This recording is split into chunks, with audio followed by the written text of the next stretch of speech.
pour rappel, ou bien pour ceux-là qui viennent de se joindre à nous pour cette édition, sachez que nous avons sur ce plateau le directeur général de la Société nationale d'exploitation minière et de contrôle, Abdelkerim Sharfadine Mahamat.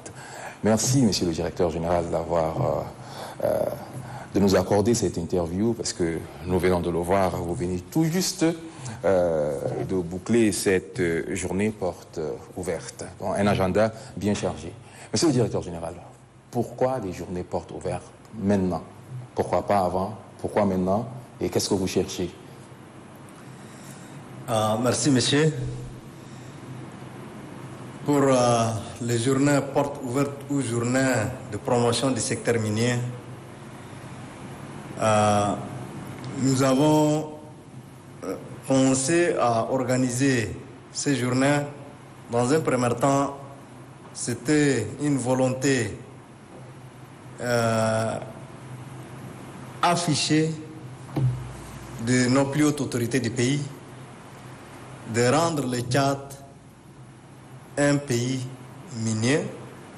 Donc, pour le faire, il faut, dans un premier temps, réunir tous les acteurs concernés, c'est-à-dire toutes les couches sociales, de leur faire comprendre l'importance de ce secteur et de s'asseoir avec tout le monde et les écouter, à ce que une meilleure compréhension à tous les niveaux, soit au niveau national et international, pour que chacun de nous doit s'engager à rejoindre la vision du président de la République, président de transition, le général Mohamed Idriss Déby Itno, qui a personnellement honoré l'ouverture de ces journées de la promotion du secteur minier.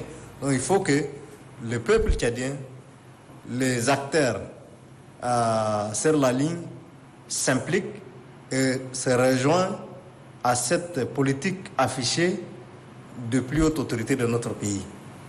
Donc voilà ce qui nous a poussé à organiser cette journée, journée de promotion du secteur minier, qui a réuni d'ailleurs pratiquement presque toutes les couches sociales et aussi des experts nationaux et internationaux, où sur laquelle, sur ces journées, je crois qu'il y a plus de 15 experts venus de différents pays d'Afrique qui ont pris part et participé activement du début jusqu'à la clôture de la journée du 28 aujourd'hui. Du début à la clôture, ça a donc pris 3 jours. Alors, vous avez dit qu'il y a des experts nationaux, internationaux et les différentes couches de la population qui étaient présentes. Mais en ces 3 jours, est-ce que vous avez le sentiment que vos objectifs ont été atteints, sont atteints? Moi, en fait, quand on dit les mines, c'est un secteur qui est aussi très vaste et elle est complexe. On ne peut pas dire qu'on a atteint les objectifs. Toutefois, les jalons ont été posés pour que prochainement ou dans l'avenir, on pouvait déjà... Parce qu'il y a une feuille de route qui a été tracée. Ces feuilles de route a pris sa naissance par rapport à l'intervention des uns et des autres, que ce soit les acteurs ou les experts nationaux ou internationaux, les acteurs impliqués, tous ceux qui ont pris part à la journée, les étudiants, les enseignants-chercheurs, les chefferies traditionnelles, toutes les autorités, les conseillers nationaux, en tout cas tous les Tchadiens ou non-Tchadiens qui ont pris part, ils ont fait des suggestions, des contributions. Tous ceux qui ont participé, leurs contributions nous ont permis d'avoir une feuille de route qui va nous permettre maintenant de dire que demain, on va arriver à l'objectif. Mais ces 3 jours ne sont pas suffisants pour atteindre les objectifs ou l'objectif recherché. Parce que c'est impossible du moment où le secteur est très vaste. Une feuille de route est donc dressée, mais maintenant on se pose la question, c'est vrai, vous avez une feuille de route, mais est-ce que vous avez les moyens nécessaires pour atteindre, pour la matérialisation de cette feuille de route? Il faut une volonté. Ce n'est pas seulement les moyens. Dans un premier temps, il faut la volonté et un engagement. Et cette volonté est affichée. La volonté affichée du président de transition avec son gouvernement, ça nous permettra d'arriver à l'objectif. Les volontés seules ne suffisent pas, il faut aussi les moyens, monsieur le directeur général. Les moyens vont s'accompagner, bien sûr. Vont s'accompagner et le gouvernement est engagé à mettre à la disposition la société sonamique d'accomplir valablement sa mission qui est de réorganiser le secteur minier à ce que le peuple tchadien ou la population profite et l'État profite aussi. C'est un grand défi, c'est organiser le secteur minier, surtout que cela concerne l'ensemble du territoire national. Et nous avons suivi d'ailleurs le chef de l'État faire des annonces. Il a parlé des 5% des revenus qui doivent être alloués justement aux zones productrices. Et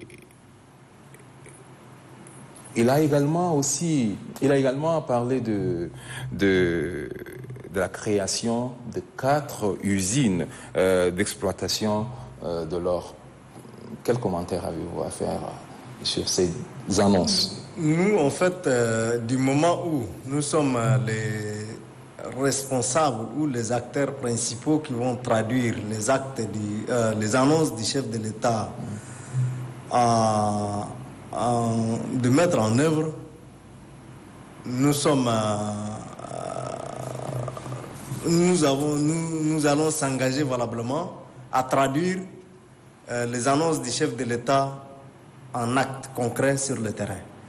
Là, pour ce qui est de 5% des revenus de cette manne qui va être affecté aux régions productrices, le président de transition lui-même, il a déjà signé un acte, c'est-à-dire un décret mettant ou créant ces fonds et que ce décret date déjà du 19 décembre 2022.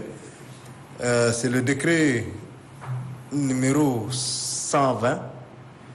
Donc, maintenant, ce qui reste à faire, c'est d'organiser ces comités de gestion qui va être proposé, les comités, par les gouverneurs de provinces concernés ou les gouverneurs de provinces des zones productrices, en associant avec les chefferies traditionnelles et autres acteurs concernés pour proposer une liste de membres de ces comités au niveau central avec le ministère des Finances, le ministère de l'Administration du territoire et aussi le président du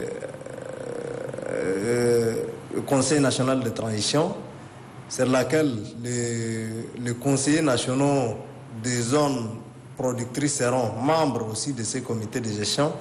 Donc il faut traduire en acte concret.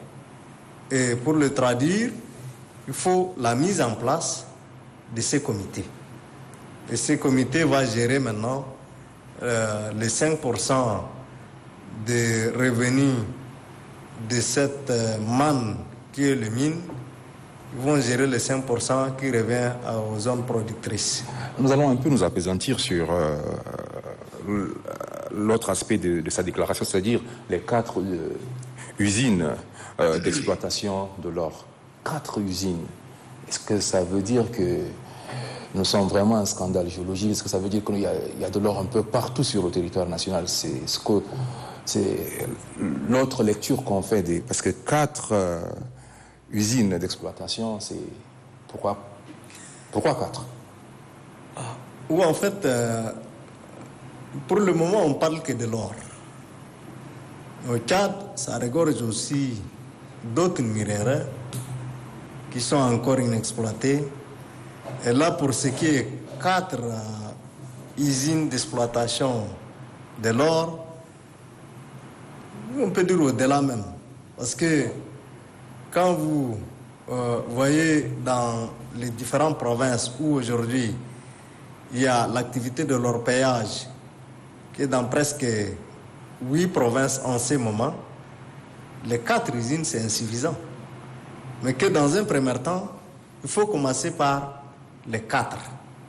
Progressivement, on peut installer des usines de production, le gouvernement peut installer des usines de production dans toutes les provinces où il y a l'exploitation de l'or. Vous avez dit 8.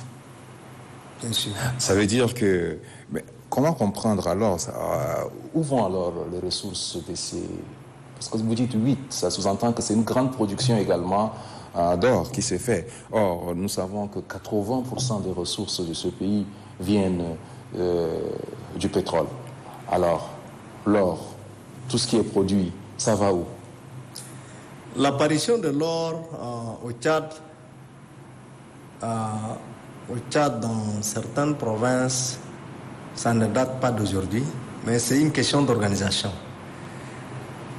Depuis l'apparition, dans certaines zones, c'est en 2013, d'autres en 2007, d'autres encore, peut-être même avant l'indépendance, du moment où on a eu à prendre connaissance de certains documents. On parle de 20 kilos d'or en 1939. Ça ne date pas d'aujourd'hui, mais c'est une question d'organisation de ce secteur pour que le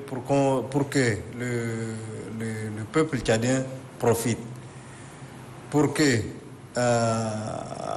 ça participe aussi à notre économie. Il faut donc nécessairement l'organiser le secteur. Quand on organise le secteur, certainement ça va profiter aux Tchadiens et ça va aussi participer activement. Les ressources issues de cette manne vont participer au PIB de notre pays. Donc pour le moment, faute de réorganisation, une bonne partie de l'or quitte le territoire tchadien, même des sites d'exploitation, sans que le gouvernement ait les contrôles. C'est pourquoi, lors du déplacement du président de transition à Kouri, il avait bien dit que il faut que ce secteur se réorganise et que l'or tchadien profite aux Tchadiens. Donc notre mission première est de réorganiser le secteur minier pour que le profit revienne aux Tchadiens. Monsieur le directeur général, avant de nous séparer, est-ce que vous avez un dernier mot? Moi, ce que j'ai à dire, qu'il faut que nous, les Tchadiens, mes frères Tchadiens, qu'on s'engage valablement au développement socio-économique de notre pays.